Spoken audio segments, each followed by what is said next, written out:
Okay, so we have a problem here of computing a volume that has a pretty convoluted description, but the actual solid which is generated, which is described here, is pretty straightforward. So the solid is described as the intersection of the ball of radius 3 centered at the origin with a solid cone whose boundary is obtained by rotating the half line z equals y in the yz plane for y greater than or equal to 0 around the z-axis. So let's try to visualize this. It's not actually that hard.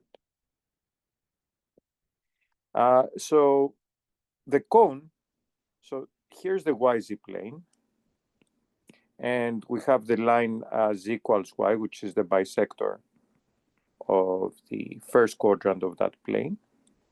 And we rotate it around the z-axis. So this way, we generate a solid cone. And then we have the ball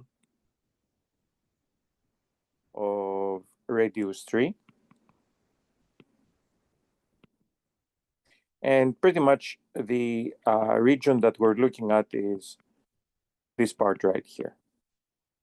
Okay, so this could be described as, let's call this U. It can be described easily in spherical coordinates as all the rhos, thetas, and phis, so that rho is between 0 and 3. Theta is going all around, so it's between 0 and 2 pi. And phi goes from 0 to just pi over 4.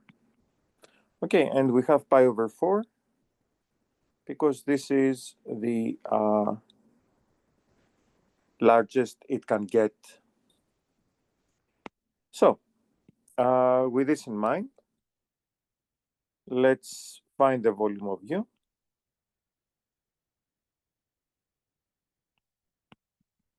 To be the triple integral of the function 1. And we're going to have d rho with rho running from 0 to 3, d theta with theta running from 0 to 2 pi, and d phi with phi running from 0 to pi over 4. And let's not forget the Jacobian, which is rho squared times sine phi. First integration will be with respect to rho. So this will give us rho cubed over 3 times the constant as far as rho is concerned, sine phi. And we will go from rho equals 0 to rho equals 3. And then we will have 0 to 2 pi d theta, and finally 0 to pi over 4 d phi. So this is going to give us 27 over 3. That's also known as 9. Sine phi from 0 to 2 pi d theta, 0 to pi over 4 d phi. And let's do the integration with respect to phi. I'm sorry, to theta. This is a constant, so we will get 9 sine phi times theta from 0 to 2 pi,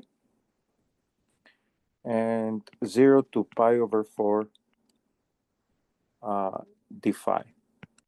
So this will give us 18 pi that we can pull outside from 0 to pi over 4 sine phi d phi. The antiderivative of sine phi is negative cosine phi. And we want to go from 0 to pi over 4. And let's not forget that this is multiplied by 18 pi.